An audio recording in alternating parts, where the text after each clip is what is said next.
You're not lazy, you're not weak. And no, it's not just getting older. That stubborn belly fat, the afternoon crash that hits like a wave, the brain fog that makes you forget why you walked into the room, it might all be coming from one place: sugar. Not just the cookies or soda you swore off years ago, but the hidden sugars in your morning healthy cereal, your low-fat yogurt, even your salad dressing. The truth is, sugar doesn't just sweeten your food, it slowly hijacks your energy, mood, focus, and metabolism. And for people over 50, the effects can be even more dramatic. Here's the surprising part: you don't have to give it up forever to see a difference. Just 14 days without added sugar done the right way can change how you feel in your body, your mind, even your skin. We're not talking about a trendy detox or some extreme plan. This is about biology, your biology. And when you stop feeding your body what drains it, it starts doing what it was built to do: heal. In this video, I'll walk you through exactly what happens when you stop eating sugar for just 2 weeks, not based on hype, but on real human physiology. And by the end, you might realize this isn't a punishment. It's a reset. Part 1: What happens to your brain when sugar is out of the picture? It starts quietly. You walk into a room and forget why. You reread the same paragraph 3 times and still can't focus. Conversations blur, names slip. You joke about senior moments, but deep down it worries you. Because this mental fog isn't just frustrating, it feels like something deeper. For many people over 50, this slow fade in clarity is chalked up to aging. But what if part of the problem is what you're feeding your brain every day? Sugar. Not just the obvious kind, but the hidden sugars in breads, sauces, healthy snacks. When you eat sugar, your blood glucose spikes. In response, insulin rushes in to bring it down, often too far, too fast. That drop, it's what leaves you foggy, tired, unfocused. Your brain, which runs on a steady stream of energy, doesn't like these wild swings. It's like trying to drive a car with a gas pedal that sticks, then cuts out without warning. Now imagine removing that roller coaster. In just a few days without added sugar, something remarkable begins to happen. Your brain energy starts to level out. The fog thins. You finish your thoughts. You remember where you put your keys. You feel sharper, more present. That isn't magic, it's neurobiology. Stable blood sugar supports stable brain chemistry. And in some people, especially those who've been running on sugar for decades, the shift is almost emotional. What's more, when your body isn't chasing sugar, it begins producing ketones, a cleaner fuel that your brain loves.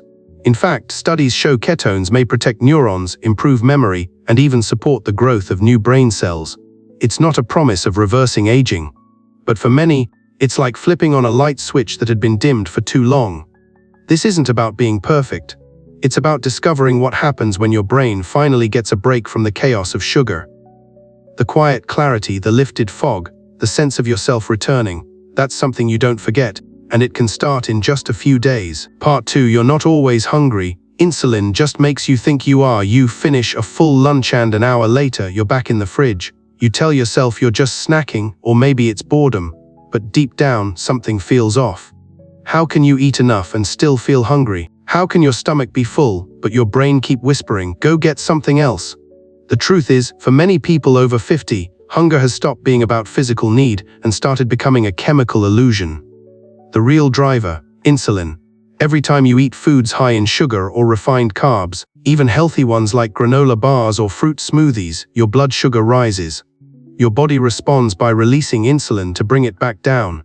But here's the catch: insulin doesn't just lower your blood sugar. It also blocks fat burning, signals your cells to store more energy, and ironically, keeps you feeling hungry, even when you've eaten plenty. It's a cruel trick. Your body has fuel, but your cells can't access it, so it keeps asking for more, and the cycle continues: eat, crash, crave, repeat. That's not a willpower issue, it's metabolic confusion. But the moment you cut added sugars and give your insulin levels a chance to stabilize, that noise starts to fade. Your hunger becomes quieter, more honest.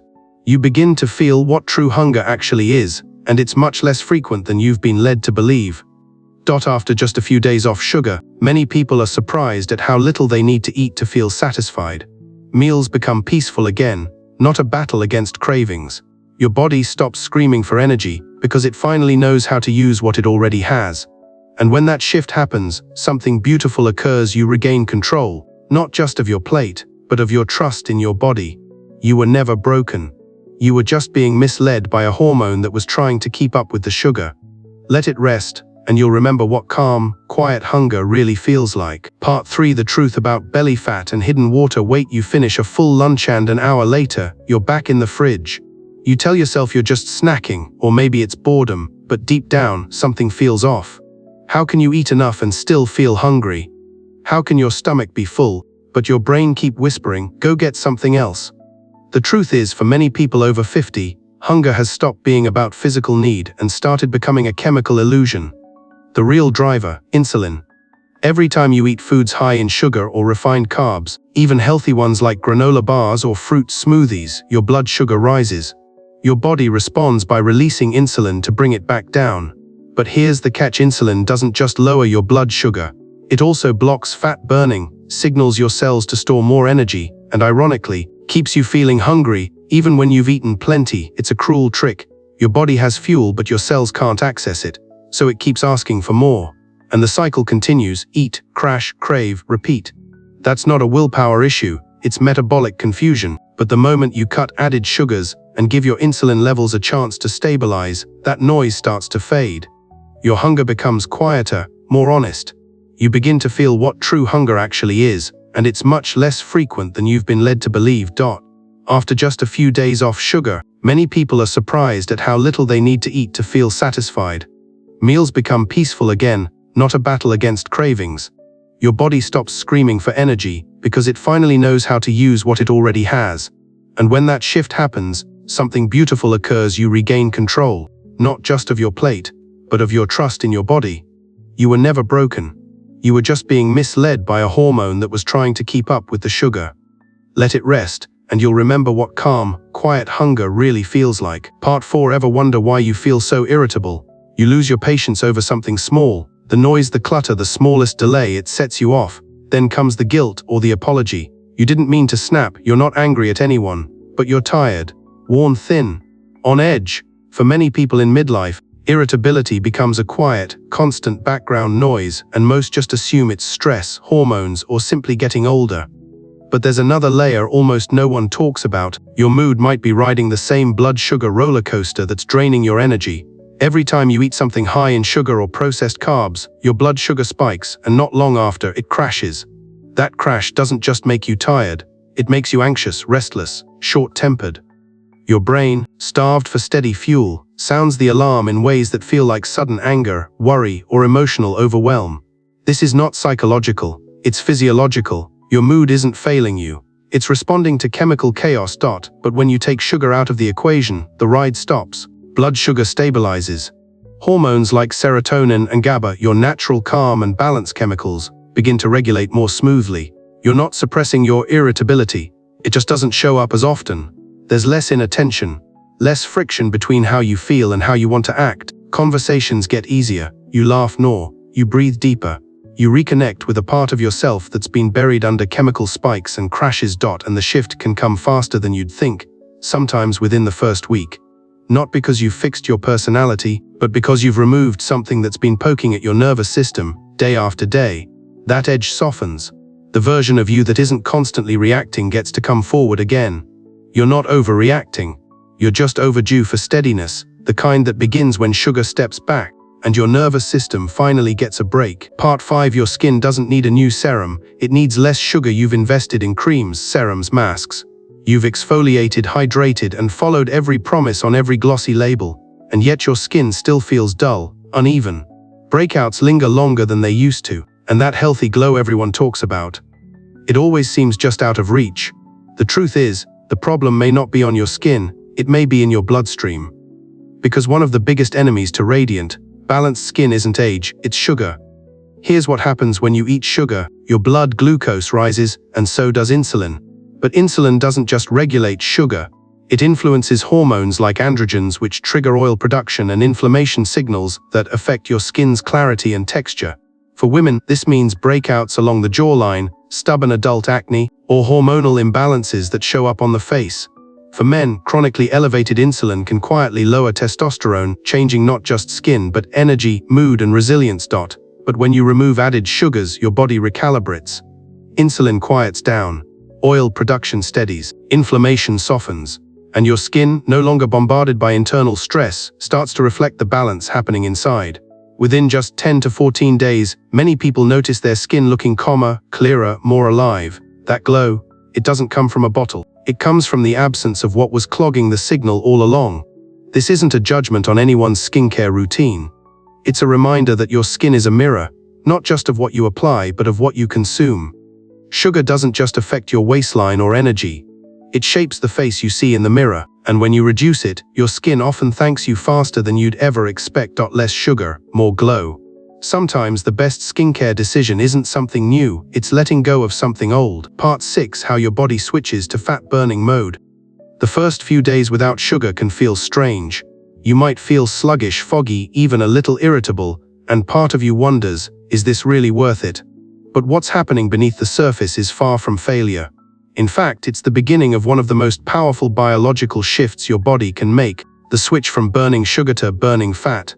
Your body isn't broken, it's just been conditioned. When sugar is constantly available, your metabolism takes the easy route. It burns glucose because it's quick and simple, even though it doesn't last and leaves you crashing. But when that sugar supply drops, your body has to adapt, and it does quickly. Within about 3 to 5 days, your cells begin waking up dormant enzymes and turning on systems designed to use stored fat as fuel. This isn't starvation. It's efficiency. Fat is a more stable, sustainable energy source, and once your body learns how to access it again, something shifts. Energy stops swinging, cravings quiet down, your mind feels steadier. You're no longer eating to survive the crash, you're eating to nourish. Your body starts tapping into the reserves it's been holding for years, not just for weight loss, but for metabolic freedom. That early discomfort. It's your metabolism rebooting, those sleepy fat-burning engines starting back up. If you support this transition with hydration, electrolytes, and real nutrients, it becomes smoother than most people expect. And the reward is enormous, a body that's not dependent on constant snacks, sugar hits, or emotional eating just to function. You start feeling in charge again, not ruled by cravings, not chasing your next meal. Your energy feels rooted, not borrowed, and you realize your body wasn't the problem, it just needed permission to remember what it was built for. You don't have to force your body to burn fat. Just give it the right conditions, and it will remember how. Part 7: Your liver, kidneys, and heart have been waiting for this. Not all damage is loud. Sometimes it builds slowly, quietly, over decades. A little more pressure on the liver, a little more strain on the kidneys, a little more stiffness in the arteries. And for many people over 50, it doesn't show up as disease right away. It shows up as fatigue, swelling, blood pressure creeping up, labs that are borderline. It's easy to ignore until you can't. But here's what most people never hear: these vital organs don't just decline, they respond. And one of the simplest ways to support them is by removing excess sugar. Let's start with the liver. It's your body's detox engine, processing everything you eat and filtering out toxins. But when sugar is consistently high, especially fructose, the liver starts turning it into fat. Over time, this creates non-alcoholic fatty liver disease, NAFLD, even in people who rarely drink. It's silent, but it's reversible, especially when you cut sugar. In just weeks, the liver can begin breaking down that stored fat and clearing out the backlog. Your kidneys. They're the silent protectors, filtering your blood around the clock. But high blood sugar and insulin resistance quietly damage their delicate vessels. This is why diabetes is the leading cause of kidney failure. The earlier you reduce sugar, the better chance your kidneys have to recover, before the damage becomes permanent. And your heart, the one that's carried you through every stress, every late night, every skipped workout, is directly affected by sugar too. Elevated insulin triggers inflammation, raises triglycerides, and stiffens arteries. But with less sugar, inflammation calms. Blood vessels relax, blood pressure softens. It's not just prevention, it's recovery. This isn't about fear, it's about hope. Because even after years of imbalance, your organs remember how to heal. They've been waiting patiently for less sugar, fewer spikes, and a little more space to breathe. Give them that, and they will thank you in ways you can feel, and even more in the ways you can't. Finally, you've just seen what happens when sugar steps aside, not in theory, but in the living, breathing systems that carry you every day. The brain that clears, the hunger that quiets, the waistline that softens, the skin that glows, the energy that steadies, and perhaps most importantly, the organs that finally exhale after years of working overtime.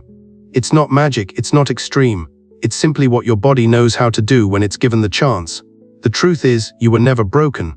Your body has been adapting, protecting, adjusting, sometimes imperfectly, sometimes loudly, but always with one goal: to keep you going. And now you have the opportunity to return the favor, to give back, to remove what's been disrupting your inner balance and let healing unfold quietly, gently, day by day. This journey isn't about perfection. It's about paying attention. You don't need to track every gram of sugar or fear every bite. You only need to start noticing what your body is asking for and what it's tired of fighting against. And if all you do is take one step, one small change, it's already enough to shift momentum. Because the body responds. It remembers. So if you're here, still watching, thank you. Thank you for giving your health your attention, maybe after years of giving it to everything and everyone else. I hope this message met you where you are and reminded you that it's not too late. Not even close. You are not your symptoms. You are not your cravings. You are not your diagnosis. You are someone in the process of returning to balance, and your body is ready when you are. Take care of yourself truly. You're worth it, and I'm glad you're here. Keep going.